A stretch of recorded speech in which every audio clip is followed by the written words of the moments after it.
Did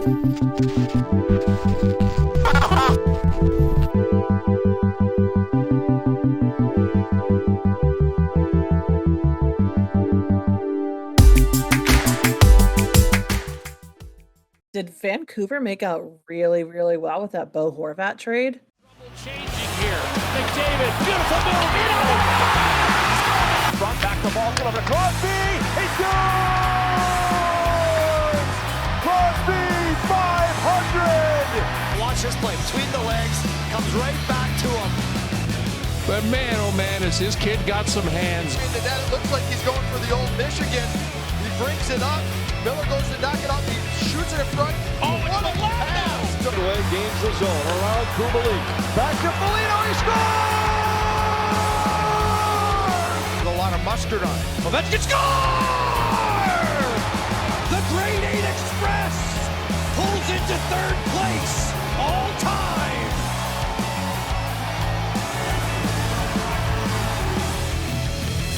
This is the Pucked Up Podcast. Welcome back, Mother Puckers. Thank you for joining us for another week of the Pucked Up Podcast. I am today's host, maybe not every day's host, but I'm here for now. My name's D-Bag. And we are so glad that you are. Oh, thank you. Let's be honest. Yeah. Because otherwise, Chris would be leading it, and who won? Wow. I mean, to be fair, we got to spread it around the pretty half of the group, right? We do. Absolutely. You know, because not everyone wants the bald guy talking all the time. It's fine. Not that you're bald, it's that you're short. Get it right. No, I was going to say we see enough of that kind of coverage on TNT and NHL and well, you don't have the bald white guy on TNT anymore. Talkett's got a job. But Bruce is actually taking over Talkett's job. Is a he? rumor that I heard that he is going to be doing some coverage. So listen, bald white guy doesn't cover. Yeah, bald white guy doesn't cover everything, just parts. Yeah, just only parts. Anyway, someone who's not bald but is very beautiful is Danger Water, my other co-host, and then lastly, we have a very handsome and funny and a man that we love, even though we like to give him a hard time. Not Mario. It him. It me, Waluigi. It me, Green Mario. Or blue. I guess I'm wearing blue, so I guess I'm Blue Mario today. Absolutely. That's just a Smurf. Get it right. All right. Fun fact. Does that mean you're Papa Smurf? Can we literally, Papa okay. Smurf? Secret time for you guys that listen to the podcast. When I was born, I was born blue because I was premature and I actually had like a head full of hair. My dad constantly goes, "You were born, you look like fucking Papa Smurf." I love it. I love it. I'm gonna call you Papa Smurf. Straight up secret time. You know, we could change my name in Discord to Papa Smurf. That's fine too. I mean, you are welcome to change it to whatever you want, dude. Because I can't change your name. Oh, none of you can change it. That's right. Yeah. Yeah. I can only change it so what I see. Mm-hmm. So I personally could change your name to whatever I want. That's fair. It could be sheep fucker for all you know. You don't know. But you fuck one sheep. You fuck one sheep. You fuck one sheep. I hate that my boyfriend tells that joke, but it's fucking hilarious. It's so funny. Oh my god. You can do so many great things in the world, but you fuck one sheep and you're forever known as the sheep. The sheep fucker. Oh man. But I promise you again. Exactly how that works. We do usually have a podcast, you guys. It's just the first 5 minutes is nonsense. Get it right. It's like the first 15. I mean, let's not lie to the people. Most of the podcast is nonsense. Listen, they've been here before. They know. Yeah, you guys. Yeah. But if you are new, welcome. If you are new, the intro takes 10 minutes, and then everything else takes 45 million hours. Yep. Usually. We get there eventually. Yeah. Pretty much. We get there slowly, but it happens. It does. It does. Speaking of things we are slowly crawling towards, the All-Star game is coming up. Yes. Very quickly. But it means that we're going to be 11 days, or I'm going to be 11 days without Capitals hockey, which kind of sucks. I think I have like 8 or 9, yeah. I'm going to be real. Yeah, I don't think we play this week. I don't think we play at all. There are a lot of teams that are like out for a long time, which low key, like I just want to say this because I hate it so much. I hate long breaks like this. I hate anytime we have a 4-day break. I hate the All-Star break. I love the All-Star game, hate the break, because I don't know if you guys feel the same way, but coming back from these longer breaks, my team sucks ass. Sucks ass. They have no gel. They have no consistency. They played like they haven't touched their skates in 11 fucking days. Right. And it's awful. And I hate it. Yeah. It's fair. It's every fucking year. That's fair. Every fucking year. I think a lot of teams do that. The Wild have done that in years past. I'm hoping they won't this year, but God only knows. I can tell you this year, it's not like it fucking matters if we play it all the rest of the season. We haven't really played much this season anyway, so... Right. I mean, No, you're I not get wrong, you. dude. I like this. It's weird to have a week. Like I like the bye week that the NHL has like introduced for teams, and it's a nice break. Right. But for me, I'm like, and again, I love watching other games, but like I want to watch my team, even though they lose. I still want to watch them lose. Yeah, so I can be it's angry on the inside. Exactly. Exactly. and the All-Star game, like, it's a lot of fun, you know. I mean, it's always exciting and fun to watch. But yeah, when there's no like other hockey going on, it can sometimes be very frustrating for those of us where it's like, hey, I get it, like it's a fun little break, and then like we come back and it's down to business, whatever.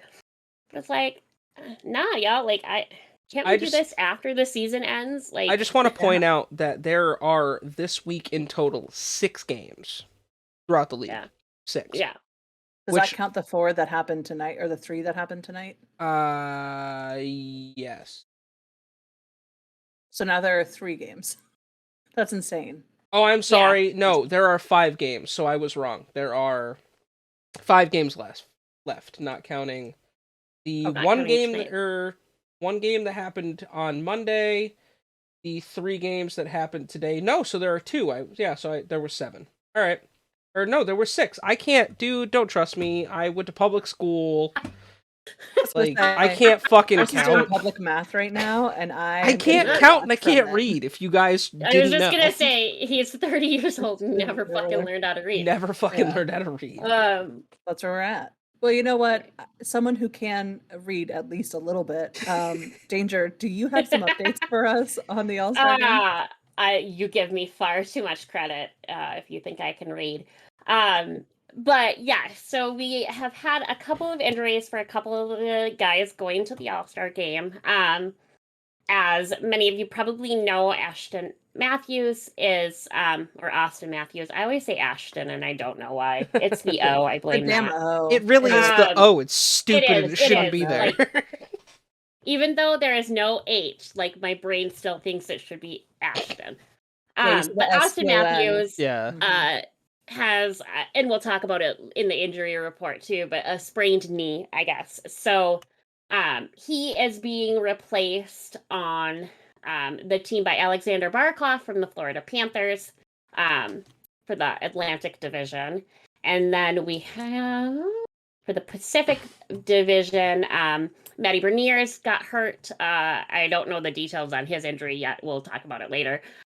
But Chandler Stevenson from the Golden Knights is replacing him, which it would be good to see. I don't know if he went last year. I don't even remember. This is his first time. It's his first, yeah. Okay. He didn't go last year. Which is cool. Oh, yeah, we were just talking about that. Fucking duh. But yeah, so it'll be, you know, exciting to see him. He's 28. You know, he's had 55 points. He is a Stanley Cup champion. Chandler Stevenson is with the Washington Capitals. He is. Yeah. So nice. shout out to Chandler. Mm-hmm. I didn't realize he had played for the Caps. But yeah, so I think that's awesome that he gets to go as well. Yeah. Although I will say, and we talked about this a little bit before, I think it's so weird that each team doesn't get to send a replacement from their team. And I'm so curious if the league would ever tell us like how these alternates are decided. Because in my opinion, like the All-Star game should be one representative from each team. And so when you have these people. Yeah, before everybody, anything else. Yeah. Right. Yeah, like how are we not? I know when Ovi decided not to go, they replaced him with another player from the Caps. Like when he was sick last year, they replaced him with Tom Wilson. I like that you said decided not to go because he had COVID last time, but he's definitely decided not to go before. Oh yeah, he is straight up been like, nah, I'm good. He's like, deuces, I'm over it. But no, like, to your point, D, I agree, because Seattle's getting the snub this year. Yeah. Like, completely. Yeah. They have nobody going. Also, like, there's a lot of uproar through the Toronto Maple Leafs fan base, the fact that someone else is replacing Austin Matthews from a different team. Where some of the likes of William Nylander, who's having a career best year, is getting snubbed again. I mean, no disrespect to Barkov. Alexander Barkov's a monster. But, like, to your point, I feel like, interesting. Absolutely. I wonder, I think it was last week while we were recording, I happened to come across the PDF file for the NHL handbook. Ooh. Oh. Spicy. Now, to be fair, I downloaded it, I did not read it. It's like almost 300 and some pages. It's a lot. It's a lot. Did you Spark Notes it? No. Oh. No, my plan is to write my own personal version of NHL Handbook for Dummies. There you go. And then give it to the refs. So maybe this is they'll figure out how to stupid. We're do their changing. job. This is dumb. We're changing this rule. Right? No, but I wonder if it's in there at all, how they decide. I guess I've never thought about it hard enough to try to figure out how they pick who goes where outside of the fan votes, you know, or how they pick who replaces injured players and stuff. I feel like in years past there haven't been a lot of injuries that I at least jump out at me. Yeah, I can't think of a time where we've lost more than one player due to injury, or even losing two players in general, or one in general. Right. Yeah. But it's been a while. Yeah. So it'll be interesting.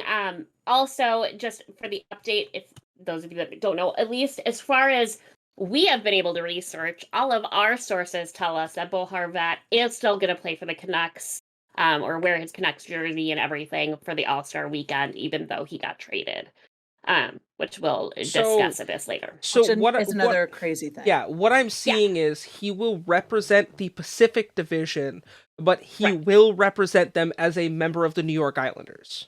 Because what I saw said no, that he was representing as a Canuck. This is per Yahoo Sports and I saw it. I can't think of the name right off the top of my head right this second, but I did see from someone else that he will be representing the Pacific Division just as a member of the Islanders. Yeah, see just it now. I want to bizarre because that's not how that works. Yeah, that's not at all. So again. I guess we're going to find out on Monday. Dee compared it to TMZ earlier, which I think is pretty accurate, phenomenal, because it is. Like, we don't know for sure. And nobody will probably know until he shows up. Oh, yeah, exactly. Because, technically, shouldn't he? He should play for a whole different division. He should be playing for the right? Metropolitan Division. In Metro Division. Well, but you've got two players representing the Islanders, so let me look at the updated, roster list, because even this had him as I mean, I don't know how hard it is for them to change the patch, because that's mostly what it is. His jersey will have a patch over one shoulder that says the team he represents. I don't know. I mean, the jerseys have already been made. Like, they're sitting somewhere. This you know what I mean? That was updated today still has him listed as playing for the Canucks. The Pacific Division representing the Canucks. Not only is his team changing, his number is changing too. Is it? So that's true. I saw TSN posted a makeup of his jersey in the Islanders. He'll be wearing number 14. Okay. So, which will be interesting too. Yeah, that's a big change from 53. Right. So that's very interesting. It's such a weird time, It is. But so we'll have, and it'll probably be that game time decision where it's like, we're either going to be right or we're wrong on it. That's just the easy way to say it. But at least on ESPN as of right now, it still says he's representing the Canucks, right, in this Pacific Division. But no, we don't fucking know. I mean, honestly, they might not even fucking know, to be they probably don't. Yeah, exactly. And it may come down to, can the teams creating the jerseys and getting the patches on and stuff, can they do it in time? one would assume that they probably could. But maybe that's what it comes down to. I guess I just really don't know. So it'll be interesting. I mean, it's kind of unprecedented in the lifetime of our podcast to where I pay more attention to things like this. But guess what? It's the first year of our podcast, so it is unprecedented. Well, it's unprecedented in general because the last time this happened was, I think, with a player that was, and I can't remember the player off the top of my head, but the player was voted in by the fans, and he was actually sent down, so he couldn't participate in the NHL in the All-Star game. And the NHL made the team send him back up to represent the All-Star game. Was it Steve Ott? Maybe. Was it John Scott? Yeah, Steve Ott, one of the two. I can't remember who it was. I think it was John Scott. Yeah, it was John Scott because he was sent down to the AHL and then was brought back up for the All-Star game because the NHL was like, no. No. No, he was voted in. You're gonna let him play. Yeah. Right. But yeah, it's a weird thing with injuries and trades. Absolutely. And stuff. Well, speaking of weird things, we have a couple of skills competitions that are going to be different this year. I know we talked about them last week. We've got the flash shot, the pitch and puck, the tendy tandem. Wow, that's a tongue twister. Fastest skater, which is normal. Hardest shot, which I think is normal. Breakaway challenge, normal, and accuracy shooting. So there's a few things like, do we have any predictions of anything? A, who we think is going to win the All-Star game? Like, who's going to be the overall winner? Yeah. And two, any interesting predictions about any of these events that, I mean, we don't know what the fuck they are. I have like I feel like hardest shot is probably going to be Hedman again. The dude's got probably the hardest fucking slap shot in the NHL. I mean, you know, it was obviously between him and Chara for, you know, who and Chara dominated forever because he's a literal Sasquatch. Right. So I mean, breakaway challenge. It's probably either going to be Pietrangelo or it's going to be Connor McDavid. Connor McDavid's probably the fastest skater. Oh no, fastest skater. I'm sorry. The fastest skater is easily going to be fucking Connor McDavid. The dude's the fastest in the league. Breakaway challenge, I can see Pietrangelo going back to back. I don't know. I mean it. And like I said, I guess I didn't watch much, if any, of last year. Yeah. I'm hoping Kirill can at least do well in a couple of them. Like he very well could do breakaway or is he in anything? I don't remember. I don't remember if he's only playing the game, but I think he's playing in the skills. I would hope. Yeah. One would think. I mean, he did last year, so I feel like for my prediction for like the All-Star game in general, I don't know, man. The Atlantic Division has so many heavy hitters. They do. Like so many heavy hitters. Yeah. Well, and that's almost, I was looking at that too, kind of thinking about what we were talking about, but like looking, at the Pacific Division too. They have 3 Oilers, 2 Canucks, 2 Vegas Knights players.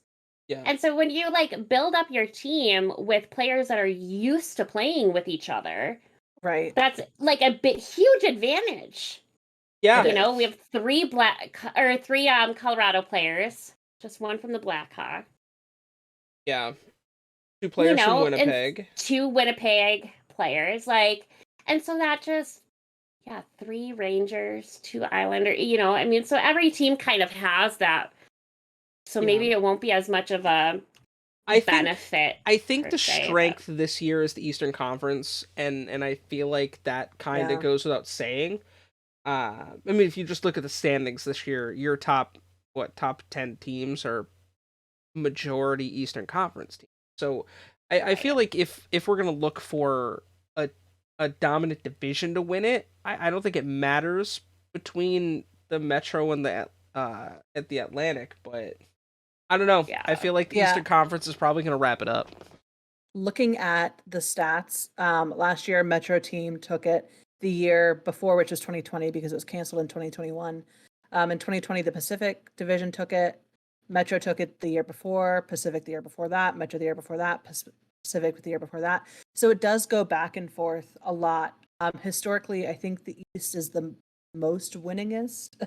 I think so. If we can put it that way.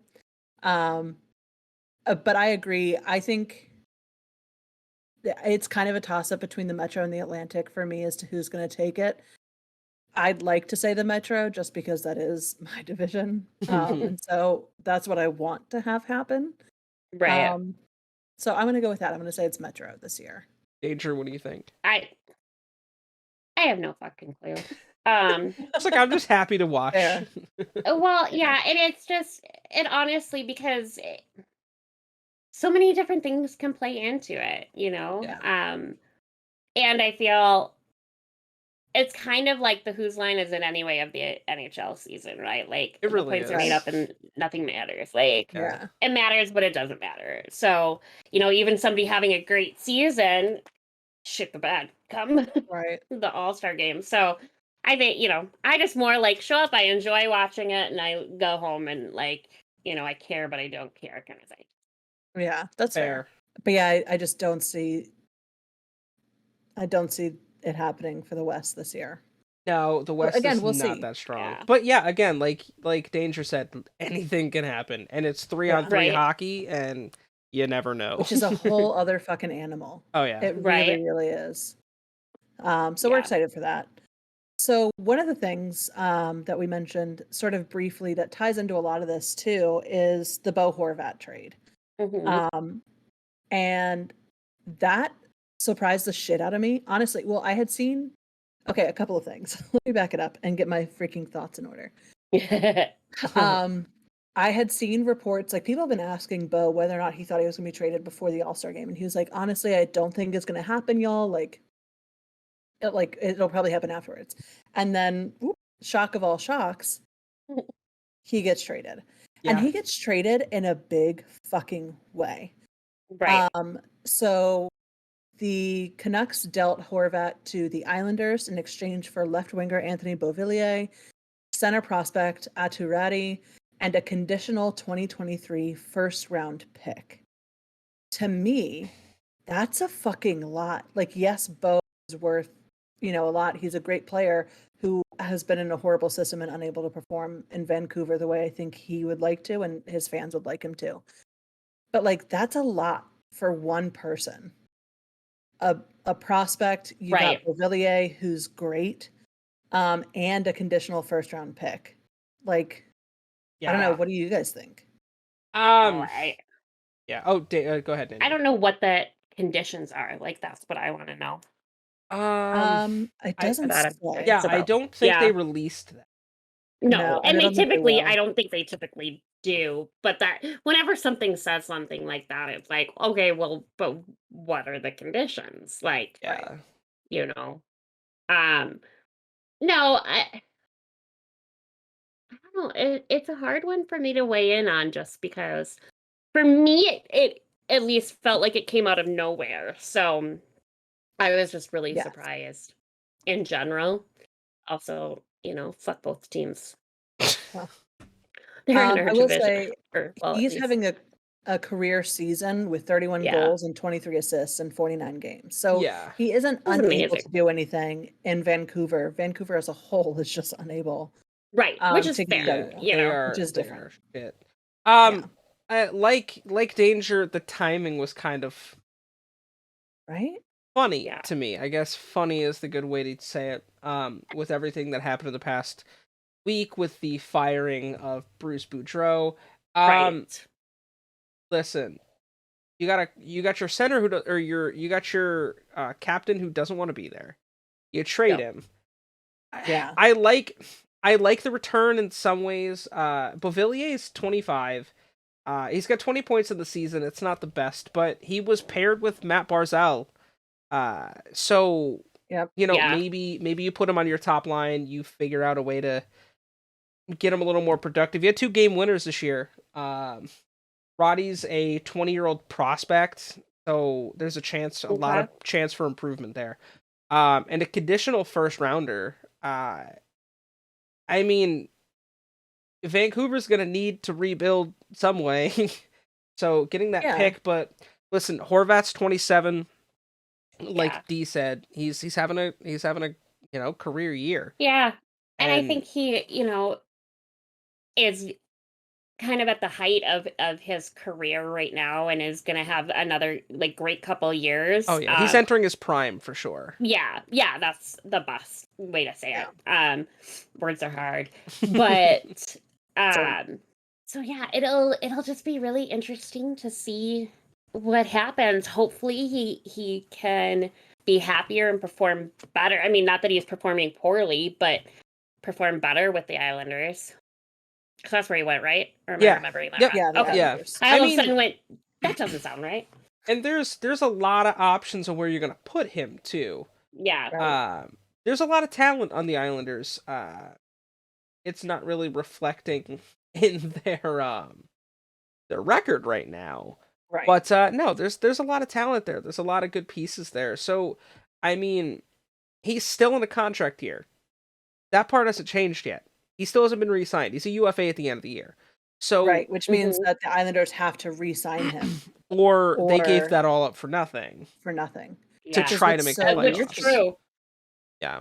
Yeah, because it's like the Islanders, I don't think are in a position where they really are like going to make a huge push just this season. You know what I mean?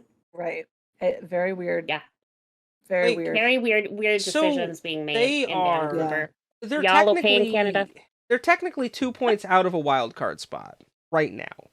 Yeah. Which is fair. Yeah, but Pittsburgh only has 57 points. Like, they're technically still in the hunt to make the playoffs right now. Right. They shouldn't be this low.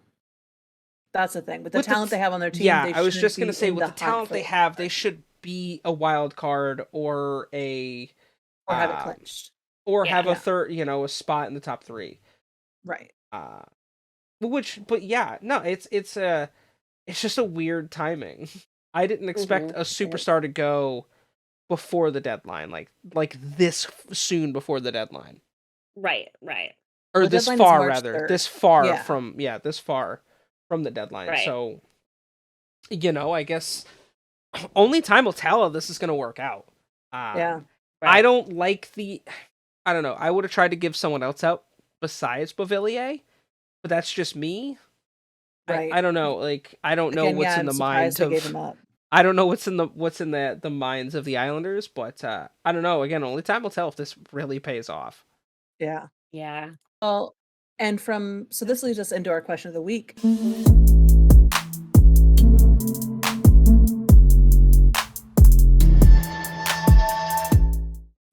Who does Vancouver trade next? Now that Horvat is gone, which is someone that they've been looking to offload for quite a bit. Who do we think is next up on the chopping block for Vancouver? I guess, Chris, we'll go to you first. That's a really good question because there's a lot of good talent on that team. You've got guys like Thatcher Demko, Brock Nelson, Elias Pettersson. It really is all a matter of where the dominoes fall. Right. And the question is, who's going to want to disappear after that? I mean, yeah, I could see them with Brock Bozier going. I could see, honestly, if I'm really going to think of who's going to go next, it's probably going to be either Thatcher Demko or Elias Pettersson. Because they're both fairly young. Demko's entering the prime of his career. He's 27. Yeah. Maybe even a Quinn Hughes. Like, I could see him being traded. Elias Pettersson's also 24. Like, he could go, but I don't know. I feel like you're either going to trade all or nothing. Right. But I don't know. I feel like Demko might be the next one to go at the deadline because there are a lot of teams that are going to look for a good goaltender. He is injured right now, though, so I don't know. Yeah, fair. How that's going to work out. I don't know if they would wait for him to come back from injury and then deal him, or if that would be, because who's going to take a currently injured player? And I think that's probably why they dealt Bo when they did, because the what if he got injured Oilers in the All-Star game? The Oilers. What about Tucker Poolman? I mean, Poolman's also been hurt for most of the season. Oh, that's true. Yeah. I'm trying to, I'm just re-looking at their roster going, who it... I mean, we've seen reports of Brock Bozier looking to get out in the past as well, so I would not be the least bit surprised if he's the next one. Yeah, and Bozier's only 25, so like, he's still got a good amount of his career left that he can go play somewhere else, knowing that it's a dumpster fire in Vancouver. Right. And if you're smart, you get off the fucking boat before it sinks. Do you think they're going to trade Lazar? Curtis Lazar? I mean, I was looking at him too. Maybe. Didn't he just sign with them? Guys, I feel really fucking old. I know, looking at all these. Lastly, Podskulzen or whatever you fucking say his name was born in 2001. Yeah, I know. I was a sophomore. Lazar just signed a 3-year deal with the Canucks, so I don't know if they're willing to trade him right now. I mean, his contract's super cap friendly. It's 3-year, $3 million, so it's 1 by 1. I've seen crazier things. I don't see him being traded. So speaking of trades, there's been a few other happenings around the league. Chris, you want to fill us in on that?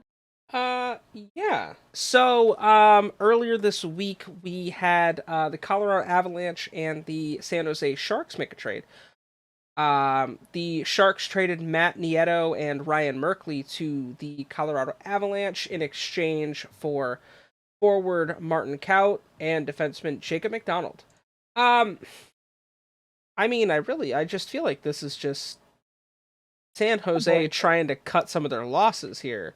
For the main fact that they can't fucking afford to pay anyone. Right. So big fair. Yeah, it's nothing that really stuck out to a lot of people. It was just like, oh, okay, that happened. Yeah, that's basically my thought. And I like Matt Nieto; he's a good player. So we'll see how he does in Colorado. But yeah, it's just a trade, I guess. The best way to put it. It is in fact a trade. It is in fact just a trade. There were some other happenings too around the league. I think we had quite a few milestone games and other records that were posted. I believe Linus Ullmark was the fastest goalie to hit 25 wins in the NHL's history. Yep. Which is awesome. And then Chris Letang is the first defenseman ever in the NHL to record an even strength assist, an even strength goal, a power play assist, and a power play goal. What a legend. Right? What a legend. I mean, with everything that he's gone through this year, dude, too. I know. Shout out to Chris Letang. I saw that and I was like, hell yeah, hell yeah. Then we had someone else join the 1,000 Games Club, which was pretty awesome. John Tavares of the Toronto Maple Leafs hit 1,000 career games. Dude, John Tavares is a good guy. Couldn't have happened to a better dude. Super stoked for him. Yeah, right. And I mean, with all the bullshit going around with Toronto, they could use a win. So there's a positive note, right? There was another one too. I thought. Jared McCann is the first player in Seattle Kraken history to hit 50 career goals. Yes. Which is super exciting. Again, I love Jared McCann. He's a great player. And that's super cool for Seattle. Yeah. Even my grandma and I were talking last night, and she goes, wouldn't it be so much fun if we could go to Seattle to see the Wild play Seattle? I'm like, hell yeah, I'd be down for that. Yeah. And I was telling her just about how, we talk every week on the podcast, just how, we all kind of have this secondary love for Seattle and what they're doing as an organization right now, just across the board. So. Oh, yeah. In particular, Cebu. I don't really care about the mascot. I just like how they're playing. No, so there was it was a funny post earlier that kind of circulated in a bunch of different things, and Dee had sent it to us too, and then that same day I had seen it on Facebook, but it was whatever month you were born determines your job, and then the day of the month you were born determines the team you work for. And I just want to point out, mine happened to be the Minnesota Wild, which was fucking awesome. But so because there aren't 32 days in a month, they left Seattle off of the list.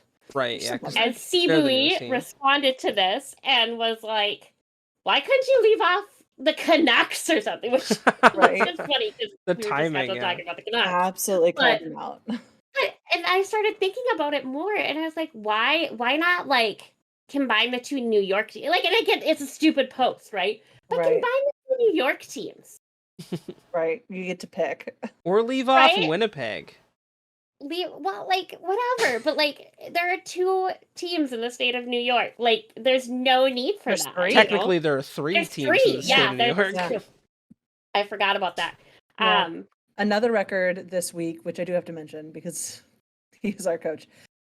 Peter Laviolette has coached his 1400th game. He is the 13th head coach in NHL history to do that, which is impressive. So congrats to 1400 games coached. Holy shit. That is amazing. Insane. That is amazing. Isn't that crazy? So he was one of the other records this week that we wanted to bring up because, these people deserve some attention and respect. Right. Absolutely.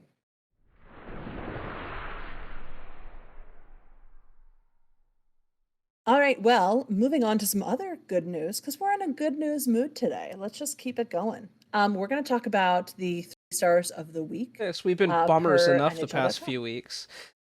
Right? Right. Look, we needed this. We need some good stuff. We absolutely need this. Yeah. As is tradition, we are going to start with our 3rd star, which is Andrei Vasilevsky, who's a goalie for the Tampa Bay Lightning. He stopped 96 out of the 102 shots he faced in 3 games for a 3-0 record for that week, which is insane. 102 Bass is a beast, dude. Right? Like, that's crazy. He had a 2.0 goals against average and a 9.41 save percentage to get them their perfect week. He earned his 250th NHL victory and his 399th appearance, which I just hate that those numbers are off. Like, God damn it, why couldn't you have played one more game? No. Right. Like, that bothers me, and I don't. It's stupid. It's so stupid. But it does. So shout out to Vasilevsky, who did win the Vezina in 2018-19, which I did not realize. And he's a Vezina winner. He's a Conn Smythe winner. He's a 2-time Stanley Cup champion. Vasilevsky's a beast in the net. Yeah. Yeah. So good for him. Fuck you, Tampa Bay. 7 star is... Had to bring in one of them. You know what I mean? I couldn't let it be Absolutely. Absolutely. 2nd star is William Nylander of the Toronto Maple Leafs, who we were talking about earlier.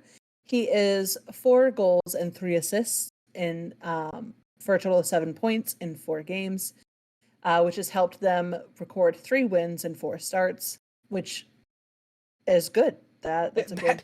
That is in fact pretty good. That is in fact pretty good. Pretty good. We should have done that. In case you weren't aware. It's good. Pretty fucking good. Yeah, it's pretty good. Oh. My brain was like, in case I'm not aware of what. It like forgot we were having that Nylander had a pretty good week. Yeah. No, my brain just completely forgot we were in the middle of a talk. Wait, what did I forget? It was just like, who's telling me that I forgot something and why? What? In case you weren't aware of it. Yeah, in case you weren't aware, it's pretty fucking good. Good so job he there, did record 2 goals and 2 assists in the 2nd period alone in the 5-4 victory over the New York Islanders, which is also pretty good. So he picked up his 400th career point in his 488th NHL game, which those numbers are better. I like the roundness of the 8s, if we're going from an aesthetic point of view, which is really all we fucking care about, right? Is the aesthetics of numbers. That's what listen, this podcast D, it's your of numbers. D. It's your story, D. You tell it however you want. I'm going to. I saw those stats earlier and I was like, oh, interesting. And I don't know why that's what I picked out to be interesting, but it is. And that's where we're at today. It's a fucking Tuesday, you guys. Us... You gotta bear with us here. I mean, it's been a week already, and it's only fucking Tuesday. We're only Tuesday. That leads us into our first star, which is Claude Giroux of the Ottawa Senators. He led the NHL with 4 goals and 3 assists in his 3 games, which also helped the Senators get a 3-0 week. 3 wins, no losses, I mean. He got 1 goal and 1 assist in each of his first 2 games. And he then got 2 goals and 1 assist, so the reverse of that, in the 3rd game, which broke my brain when I was trying to read it. I don't blame you. On January 25th, he got his 49th career game-winning goal, and his 3rd game-winning goal of the 2022-2023 season. So he has been on one for sure this year, which is honestly great. Yeah. And Ottawa's definitely happy to have him. I mean, let's just be real about that. I mean, 48 points in 50 games for someone who's 35 is not exactly, like, normal, I guess is the best way to put it, but, like, I don't know. Right. Ottawa hasn't had a lot to look forward to this season, but Claude Giroux, man, is on He's one of them. He's on one this year. Plus, he's a good leader, like, on the ice and in the locker room, too. I've heard, like, good things about Claude, so yeah, we'd love to see that as well. Oh, yeah. 7 points in 3 games. Like, I feel like it's kind of, I don't know. This week, I feel like it doesn't matter what order you put these guys in, because they all had star-studded weeks. Agreed. Yeah, that's fair. Yeah, there's no one this week where I'm like, you don't deserve that spot. Like, maybe you get right. No repeats. There's no like. Yeah. Yeah, these are I fresh. Could maybe very fresh argue faces. that Andre should be higher, but that would just be arguing for the sake of arguing. You know what I mean? Exactly. Like, they're all doing great. What can you do? Right. Nothing. Real quick before we move on to the injuries and such, I never shit on anyone ever. Like teams, I never play a bias. Can we really quick talk about the fact that at time of recording, the Hurricanes won an OT after the Kings blew a 3-goal lead in the 3rd period? Dude, that sucks ass. That's so fucking funny to me, only because it's the Kings. Yeah. But you blow a 3-goal lead in the 3rd and then lose in overtime? Congrats, LA. You're doing real good. Chris does shit on the Kings a lot. He just usually doesn't do it on our calls. Yeah. He saves the shitting on other teams for Danger and I, because he knows how much we love it. Yeah, because I like to put my professional hat. Yeah, I like to put my professional hat on, but for this moment, they can eat a giant bag of dicks. All right. Well, now that the Kings' hearts are broken by Chris's very, very mean words, which I'm sure we'll receive a very strongly worded letter about. Oh, yes. Let's get into some other injuries. Danger, you want to tell us who's fucked up this week? I was first going to talk about the Naughty Boys, because I like to close this tab off my list. We have no new suspensions as of time of recording. We do have, and we were wrong earlier, it is actually 3 new fines. The 17th, right? Is that right? No, I think we talked about that one. Did we? Paul Maurice. Okay. Yeah. And we did talk about the Mike Matheson one then. I'm just a week behind. No. Oh, I fucking flipped my calendar to February. That's part of really why I'm having You know what? issues. We probably did talk about Mike Matheson last week. Don't flip your calendar early, y'all. Yeah, fair. Yeah, I guess we would have. I don't remember talking about it, but I say that every fucking week. People are going to think I have issues, which I do. Thanks for noticing. We're going to put Danger. Yeah, we did talk about Paul Maurice, Matheson. Yeah. Yeah, so we did talk about that. I think what struck out about that was on the other website that I was looking at earlier, it, instead of interference, it said inappropriate language. So I was intrigued by that. Anyway, but the actual new one is, and I apologize because I'm going to butcher the name, but Juuso Välimäki from the Coyotes got a $4,189.19 fine. So specific. For slashing Mike Jones. don't know why the number bothers is so me specific. that it's so specific. Like, it's because it's a bothers portion me. of their fees. And Oh, so yeah. the way they calculate it out is based off of how much they get paid per game or something. It's all in the That's collective fair. bargaining agreement, which is another document that I've looked up and should read, but haven't. Right, yeah. So that's why it's so specific. Well, We've seen it read before. that with, one, and I'll read the handbook. And then you guys report back to me on the important stuff. And we'll write the dummies version for Chris.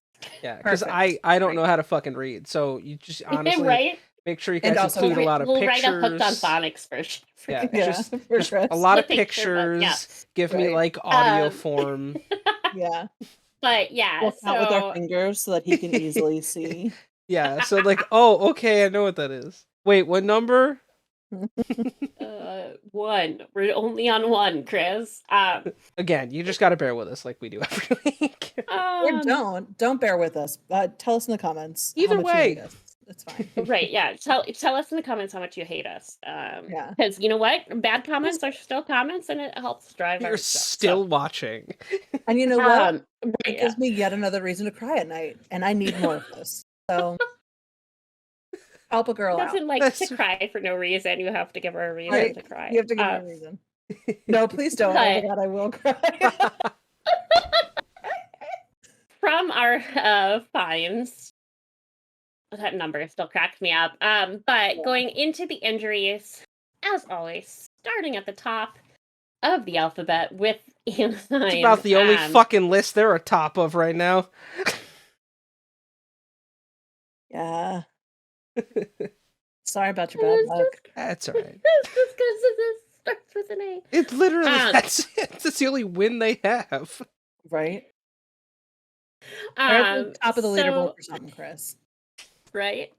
We have 2 updates. But Kevin Shattenkirk, he missed 2 previous games with a lower body injury.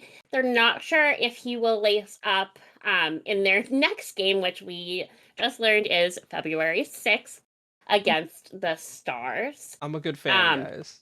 I know my team's schedule. And Urho Vakanananen, I have no idea if that's how you say his name, but it's fun to say it like that. So close enough. He left the last game with an undetermined injury and not sure if he will be able to face the Stars on the 6th. One would assume that he would be back for that, but didn't he also just come back off of IR? Yeah, not long ago. Yeah. Yeah. Kynan was on IR for a little bit. Like for a long time. Most of the season. So hopefully it's not a repeat injury for whatever was hurt before, but he just pooped his pants. He just pooped his pants. He just pooped his pants. For Arizona, we have Shane Gottesby here. Gothesberry. It's Gothesberry. Look at it. Got is be here. Gots be here. It's Shane. I don't fucking care how it's correctly said.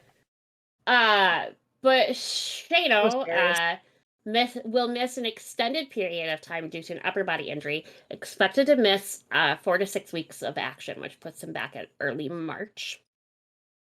And Liam O'Brien is idle with that upper body injury as well. May not be back until the middle of February. So. For Boston, we have Jake DeBrusk, was shifted or moved over to the long-term IR list with a lower body injury. May be able to return middle of February. Vinny Lettieri is battling a lower body injury, will not be available for Wednesday, which is tomorrow. As of time of recording, when Boston plays the Maple Leafs. Going on to Buffalo, we have Dylan Cousins. Missed the previous game with an undetermined ailment. May or may not be able to play Wednesday when they play the Hurricanes. We have Matthias Samuelsson, missed previous 2 games on the account of a lower body injury. He is also up in the air for Wednesday's game.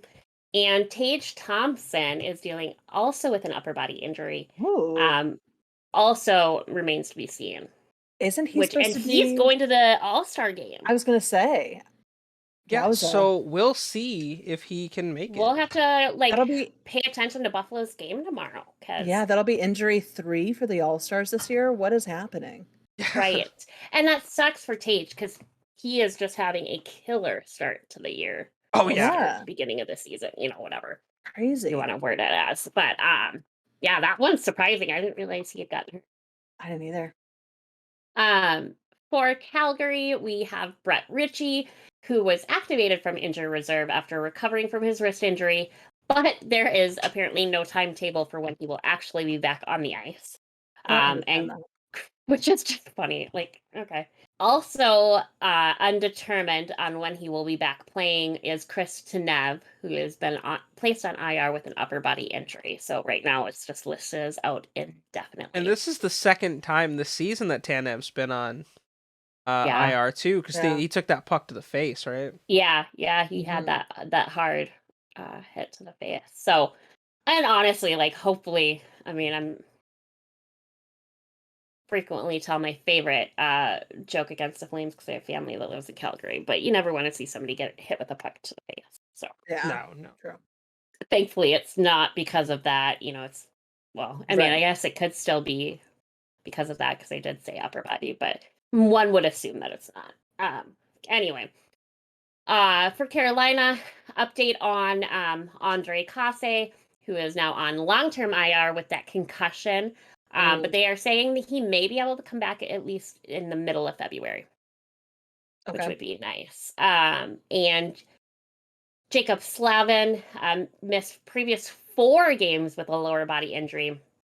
May or may not be playing for, I would assume this is tonight's matchup against the Kings, which says Tuesday. So that would be unknown there. None of us are watching that game. Shocker. Anyway. For Chicago, we have Tyler Johnson, who has been designated to the IR with an ankle ailment. Expected to return maybe middle of February.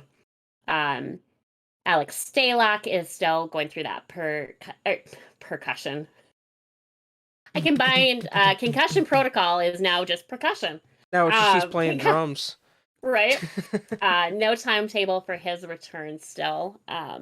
And then Jared Tenorti is now on IR with after having that surgery to repair that facial fracture. I can fucking read tonight. May be able to return middle to late February, but unlikely to return before that. For Colorado, we have Darren Helm, who is still idle with a lower body injury. Team officials have yet to provide an exact return date. It's just updated. Still unknown. Gabriel Landeskog, if you're Chris, is on IR after undergoing that arthroscopic knee surgery. Will remain idle until at least the beginning of March, but again, that also is updated. And then Valerie I cannot ever say his name right. Yeah, I'm like, I know the right way. It's just my tongue doesn't want to perform as it should. But he was absent the last 2 games with an upper body injury, may or may not be in the lineup Tuesday, which again, as of time of recording, is tonight when they face the Penguins. Columbus is falling apart here. Yeah, a little bit. So we have Nick Blankenberg, missed last 2 games with an upper body injury, will not return against the Capitals on Tuesday. Adam Boquist missed the previous game due to an upper body injury as well. And this just says it will affect his status for Tuesday's tilt against the Capitals. Doesn't say how it'll affect it, it's just that it will. Igor Chinakhov. Okay, perfect. He is on IR with a high ankle sprain.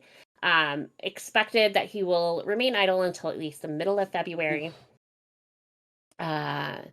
We have Carson Meyer, who is on IR with an oblique strain, expected to miss 6 to 8 weeks. Gustav Nyquist has been designated to the injury reserve with an upper body injury. No timetable for him to return. Dallas has no injuries. Wow. We need to fix that. We need to fix that. Dangerous taking out a contract against Dallas. I'm just taking out a look out. Is this the Dallas NHL's form of Bountygate? Yeah, absolutely. Started here on Fucked Up. You heard it first. Right. Don't come for me if any Dallas players actually get hurt. It was a joke. We're gonna see that next week, and people are gonna be flaming us in the comments, Danger. Right? The fuck, man? Like, damn it, Danger. They'd be like, that bitch. Why are you wishing injuries, bro? She voodoo hacks them. Yes. I'm a Minnesota fan. Of course I voodoo hack the Dallas Stars. Yeah. For Detroit, we have Philip Zandina, who's on IR with a lower body injury, likely to remain idle until middle of February. So a lot of these are going to be middle of February, which is, as we know, basically after the All-Star break. Right. Yeah. They just aren't saying that. Ryan Murray from Edmonton must have been spending some time with the Islanders team because he was also shuttled to the IR list with a back injury. There it is. Not expected to return until middle of February. It's that syphilis bus. If you know, you know. Yeah, right. We have Stuart Skinner, who is also out. He sat out the last game due to an illness. May or may not be playing tonight against the Red Wings. And Kyler Yamamoto is now on the long-term IR list with an upper body injury and will miss an extended period, but is just listed as indefinitely as of now. For Florida, we have Sergei Bobrovsky. There it is. Is on IR with a lower body injury. He as well is just listed as out indefinitely as of right now. Again, shame for them. That's right. That's a big loss. Yeah. Also injured currently is Spencer Knight. Another one of their goalies. Yeah, so you know what's a big loss? Both of their goalies being out. At the same fucking time. He may be active in Monday's game against the Lightning, which, this was updated Saturday, so that would have been yesterday. I guess I don't know. He is still on the list. I'm assuming he didn't play. Let me check really Or fast. maybe whoever wrote this has no concept of time, like me. I did see a story recently about them having to call someone up on a one-day goalie contract. Okay. Maybe that was that game. Maybe that's the other thing that I was trying to find. I thought I screenshotted and couldn't find it. Panthers didn't play yesterday. So I think a lot of these are off because of the All-Star break. So maybe whoever writes for them wrote it for like when they come back. They play the Lightning on the 6th. Okay. So they must be pre-writing everything for after the All-Star break. The only team that played on Monday were the Jets and Okay. So don't hold much truth to when I read this because I'm not going to pull up every team's schedule. Sorry. No. None of us for the Kings, we have Carl Grundstrom, who has been added to IR with a lower body injury, likely to return middle of February, and Gabriel Velarde, sidelined with an upper body injury, will be out of action until middle of February. Minnesota Wild, I still have no injuries to report, which is phenomenal. I'm so proud of our boys. For Montreal, they are also flipping falling apart right now. Yeah. Holy shit, it just keeps going. Yeah. So Cole Caulfield is now forecasted to be out for the rest of the season. He is awaiting surgery for a shoulder injury on his right shoulder. That's a hard loss. That's a hard loss for Montreal. Yeah. Joel Edmondson missed the previous game with an upper body injury. May or may not be back when Montreal plays the Senators. I'm just going to start saying the next game. I'm not going to say days of the week anymore because none of them are right. This goddamn All-Star game. Yeah. Right? Yeah, everybody is screwed up. Like my fantasy team, like this week's, is today's my only 2 game. weeks because of it. Yeah, it's insane. Nothing makes sense right now. We have going down to Emil Heineman, sidelined with an upper body injury, likely to return middle of February. Sean Monahan is on long-term IR with a lower body injury, maybe back as soon as the middle of February as well. For Nashville, we have Alexander Carrier, or Carrier, depending on where he's from, who you are, or if you want to be fancy like me. But he is out with an upper body injury, expected to not be back until early March, so he's out for 4 to 6 weeks there. Rough. For New Jersey, we have John Marino. He is on IR with an upper body injury. It is right now listed as out indefinitely. We don't know when he will be back. For the Islanders, we have Hudson Fasching. Which is a great name. It is. Yeah, it is. On IR with a lower body injury, likely to be able to be back mid-February again after All-Star break. Alexander Romanov, he left the previous game with a face injury, unsure whether or not he was going to lace up against the Flyers in their next game. And then we go down. I do love how that was presented in CBC. It just says injury face. And so it just makes me think that he was too ugly to play. They were like, oh, dude.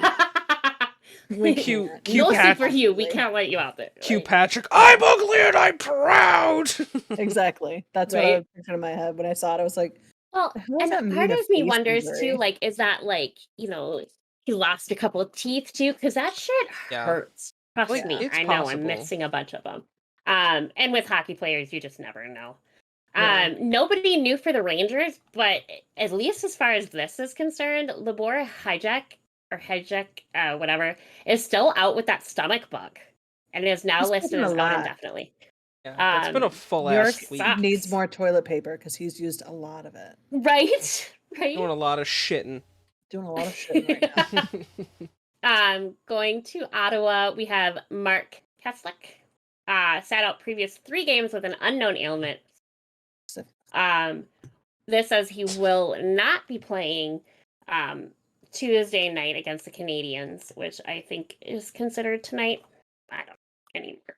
It might be the 7th. Who fucking knows? Josh Norris will miss the rest of the season after having shoulder surgery. So he is on long-term IR. Cam Talbot is hurt again. The lower body injury not likely to come back until middle of February, which sucks. And Artem Zub was placed now on IR with the lower body injury as well. Remaining idle until at least the middle of February. For Philadelphia, we have Wade Allison. Sat out the last game with a lower body injury, not yet confirmed if he will suit up against the Islanders. This says on Monday, so that may have been yesterday's game for them. I'm not sure. And then, now I feel kind of worse. Zach McEwen took a couple of great haymakers from the one and only Marcus Foligno, and is now out till at least early March. They're saying minimum of 5 weeks as he recovers from jaw surgery. He got fucked up. He did. No, we watched the fight before this too, and it was a good, clean fight. I mean, it just happened to be where he broke his jaw. I think I described it as they were throwing as if one another slept with each other's sisters. Yeah. Like, they were throwing Did you? hard. I tuned that out. They were, but that was the third fight in like 3 straight fights, you know, and everybody was just heated.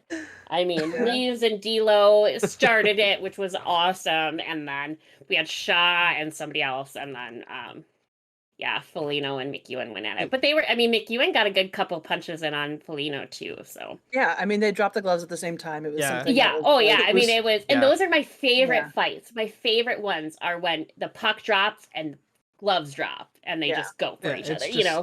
Yeah, it's just like that preconceived, it's old school like hockey, we know this is gonna go, we're gonna do it. So old school doing shit, right? Yeah, exactly. For Pittsburgh, we have Josh Archibald, who has been added to long-term IR with a lower body injury. May be able to come back as soon as the middle of February. We have Tristan Jarry, who is out with an upper body issue. Not expected to return until middle of February. This is such a great name. Kasperi Kapanen, right? Is on IR with a lower body injury. He is listed right now as out indefinitely, so not sure when he will be back. And then Jan or Jan, I guess I don't know. It's Jan. It's Jan. Okay, that's what I thought it was. Jan because we can go sure Jan. Like from Brady Bunch. I was like looking because I Marsha, knew a woman. Her name was Jana, but it was spelled like Johnnna. And she was from the Netherlands or something like that. Anyway, but yeah, so I figured it was Jan, but Jan is just funny, and guess what? I like to be funny. Funny, haha. Doesn't always work. But he will be out until about the middle of February as well with that upper body issue. For San Jose, we have Kevin LeBlanc. Yep. I almost said LeBlanc, like Matt LeBlanc. Yeah. I don't know why, but I thought you were gonna say Lebutnik, and I was like, that's not what I. I don't know where the fuck you got that from. I don't know. That's funny. But yeah, my brain filled in with went to LeBlanc, and I was like, there's no L in there. He is. Oh, this is finally one that makes sense. He is questionable for February 7th. Hey. Maybe they're updating all of this currently because they realize it doesn't make any fucking sense. Yeah. But he missed the last game with an undetermined ailment. Again, syphilis. We know this. Unknown if he'll be able to play again. Like I said, the Lightning on the 7th. And then we have Nico Sturm, who left the previous game with an undetermined injury, not known if this will impact if he's available against the Lightning on the 7th as well. For Seattle, this one hurts, but we talked about him earlier. We have Matty Beniers. He is sidelined with an upper body injury, not expected to be back in action until middle of February. So like we said before, he will miss the All-Star game. Mm-hmm. We have Jonas Donskey, who is now on IR with a concussion, is out indefinitely, which we've talked about before. Chris Dreiger is on IR after having ACL surgery. May be able to come back as soon as middle of February, though. So I knew that he's been on the list for a while, but it looks like rehabbing that knee is going well. We have Justin Schultz, who has been designated to the IR with an unknown injury or undisclosed injury. Same with Jaden Schwartz. They're both listed as out indefinitely and undisclosed injuries, which was kind of interesting. For St. Louis, we have the update on Pavel Buchnevich. I don't know why. Like, I've been doing good the last few weeks, guys. He was shifted to the IR after undergoing a minor surgical procedure to address an ankle infection. I'm wondering if it was like a staph infection or something. But I hope not. That should be rough. Right. Yeah. Well, it could have been MRSA. I was gonna say, which is MRSA just as, not great. Which is just as scary. All of it sucks. Yeah. None of it's good. But yeah, hopefully they can take care of the infection. That's another one. Don't rush back. And I'm not just saying that because you play for the Blues. Like, that's legit. Don't rush back. But this says remaining sidelined until at least the middle of February. I'm assuming with a lot of these ones that are like, middle of February, we'll reassess it, which is, after the All-Star games. So, which is, a very fair way to look at it. And then we have Robert Thomas, who missed the last 2 games with a lower body injury, may or may not be available when they play the Coyotes on February 11th. Are they off till the 11th? Yeah. A lot of teams are.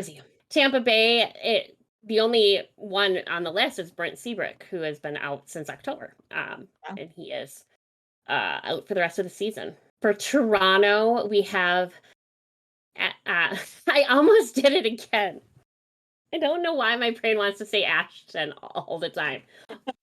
Austin Matthews is officially designated to the IR with a knee sprain. Expected to be, shelved like an elf for at least 3 weeks. Victor Met has now been moved and added to the long-term IR list with that lower body injury. Maybe be able to be back in the middle of February. Matt Murray, you son of a bitch.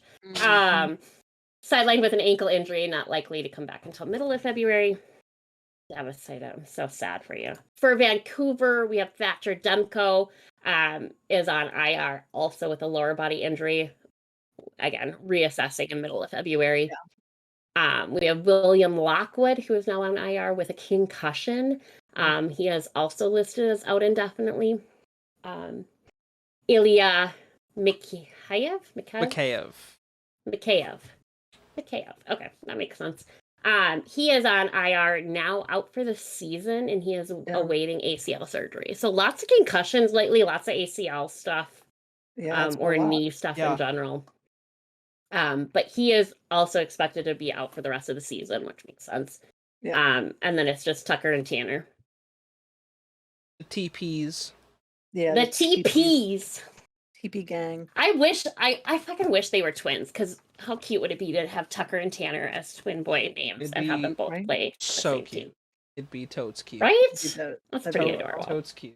For Vegas, Zach Whitecloud has now been posted to the long-term IR list with a lower body ailment, out of commission until at least the middle of February. And then Mark Stone is also out with an upper body injury, again, middle of February is what's said. Yeah. For the Cats, we have Nick Dowd is just an update on him. He is officially on IR with that lower body injury. Again, not expected to come back before the middle of February. Guess what? You don't play before then. So no shit, Sherlock. Also, Tom Wilson is still out with that lower body injury, not predicted back in alignment until middle of February. Again, no shit, Sherlock. I'm surprised they didn't update us Carlson, because we did receive an update on him. He's due to go under evaluation again at the end of February for a status update. So the next time we'll hear anything is the end of February. Oh, okay. So it's not out. Was he the one that had the ear? Yeah, he got hit in the detached face. Thing? Yeah. Okay. So that is our next check-in point for Carly. Is the end of next month. Okay. Yeah, because they haven't updated him since the 9th. Which is weird. Yeah. Right. They're gonna give Tom Wilson that update of maybe back in the middle. Right. Wilson. Even though he's and played I honestly, the whole 2 games. I feel like somebody is updating this as we speak, because I've refreshed it a couple of times and the dates changed and stuff. So it's possible. Who knows? Maybe Carlson will be updated at some point too. For Winnipeg, bringing up the rear as always. That was a bad joke, but it made me giggle. Oh, made me giggle too. We're 4. But we can read at a 6-year-old level. Butt stuff. Some of us can read at a 6-year-old level. Some of us just can't read at all. Yeah. I'm gonna get Chris hooked on phonics next year for Christmas. Yeah, but clearly I fucking need it too, so maybe I won't. But for Winnipeg, we have Mason Appleton, who is on IR after undergoing wrist surgery. Expected to be able to return against the Blackhawks on February 11th, though, which is awesome for him. Dimon, Jesus Jones, Dylan DeMilo, right? DeMilo. Yeah.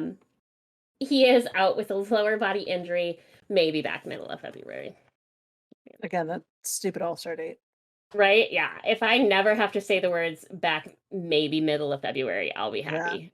I guess. But those are the updates that we have as of right now, at least. Awesome.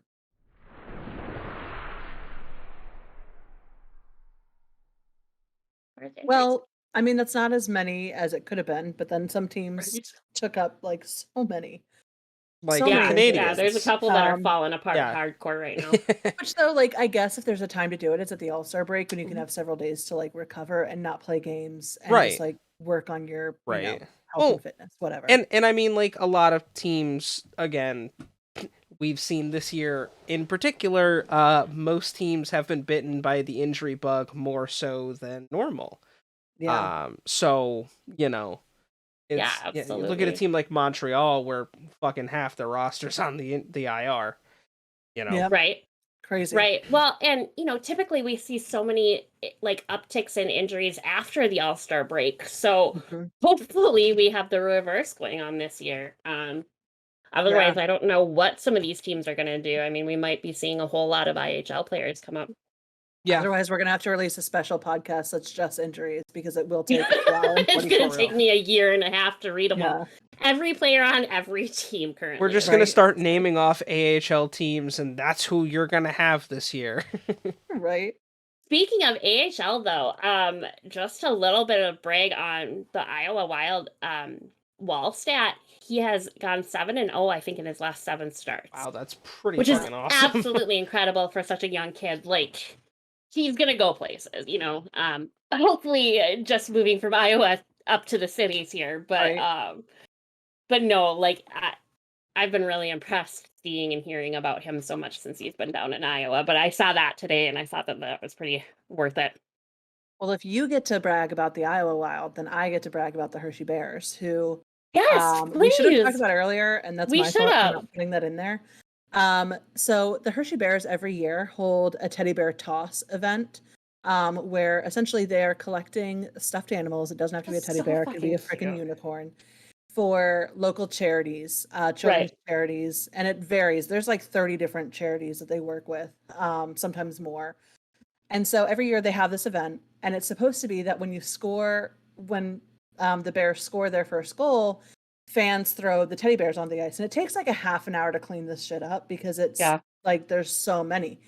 This year, though, the Bears lost in a shutout. So they didn't have any goals. And so like they kept making announcements being like, because it was 2-0. So the last 5 minutes of the game, they were like, don't throw your bears on the ice if we score, like wait till the end of the game. You have to wait. And they weren't scoring. And so at the last 5 seconds, apparently the fans were like, all right, fuck this shit. I'm done. Yeah. I'm over it. And they just started throwing their stuffed animals on the ice. The refs like literally had to call up the AHL and were like, can we like cancel the game? Because like there's a shit ton of teddy bears on the ice right now. That's crazy. Did you see the number? Yeah, so I have the number here. It is ridiculous. They threw out a total of 67,309 stuffed animals. That's crazy. Which is their newest record. And I looked it up too.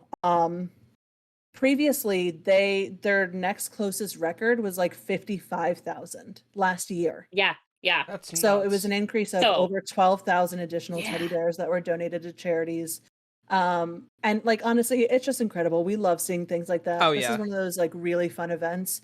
People like vacuum seal these stuffed animals so they can bring them into the arena, and then they like pop that shit open and are just going fucking nuts. We love it. Speaking of like stuff like that, my grandma and I were having this conversation because like Nashville does the catfish, Detroit does the octopuses or octopi, whatever. Seattle does salmon. Right. Yeah. And then but some other team does something like totally that's like not even kind of impressive, right? I'm impressed by the people that fucking bring in like once living animals into the like, and like if they catch you with it, they're gonna take them away, right? So you gotta hide that shit like in your pocket, down your pants. Where do you put it? I need to know anybody that has done this for any of these teams, dude, for real, or please know somebody that has. Let us know how do you do it? What are Where your are you putting secrets? a slimy octopus? Right, like that's or a catfish that's cut open in the belly. Like what? Yeah. I'm sorry. What do you? Yeah. Anyway, the teddy bear is much cuter. Yeah. Right. Then throwing octopi out onto the ice. Plus, the players then like jump into the pile. Yeah, I saw that. Bears. That was awesome. They put them all into like, one area, and they like dive into them. It's super cute. It's a super fun event. Yeah. So shout out to the Hershey Bears for. I mean, that's a shit ton of stuffed animals. If we're all gonna brag about our AHL teams, shout out to the San Diego Gulls for also sucking ass. They are 12-31, and the worst team of the AHL. So Danger and I are like, oh, look at this. We're making records left and right. And Chris is like, yeah, we're making a record of how much we fucking suck. Both our fucking NHL and AHL teams suck. Right. I'm sorry for your luck there, Chris. It's just funny at this point. I'm not, especially if you get like a good draft pick, and then I'm really not. Like, I'm sorry now, but if you like we're gonna be so pissed next year when Connor Bernard. Yeah, if we somehow get Bedard, I'm not sorry, I take it all back. You'll be like, fuck you. Like that's what's gonna happen. It's gonna be a very aggressive, pucked up season 2. Oh my god! Right? And we will never hear Chris shut up about Connor Bernard. So, if we get Bedard, yes. If we still suck next year with Bedard, I'm just gonna be like, well, fuck. I guess that wasn't the problem, was it? Yeah. All right. Well, let's go from talking about the most popular non-NHL player right now to the least obscure NHL player. Do you want to tell us who our obscure NHL player of the week is? So, our obscure NHL player of the week is a man by the name of Frank Spring.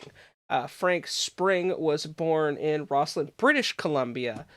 His NHL playing career went from 1969 to 1978, to which he played 61 NHL games. He played one game for the Boston Bruins in the 1970 season, which they won the Stanley Cup. He had 34 points in 61 career NHL games, 14 goals, 20 assists, and 12 penalty minutes. You like his AHL penalty minutes, though. 249 in 251 games. My man had as many penalty minutes as he did career games in the AHL. That's crazy. He rounded out his career in 1977 and 1978 with the now defunct New Haven Nighthawks, who I believe 92, I think they folded 92. But yeah, my man played with the Stanley Cup winning organization. Good for them. The only other he did play for the Hershey Bears. Did he? That's he did. Cool. He played with the Bruins, the St. Louis Blues, the California Golden Seals, and the Cleveland Barons in the NHL. So he played for two teams that no longer exist. And the shout out to the Bears for being tried and true. Yeah. Yeah.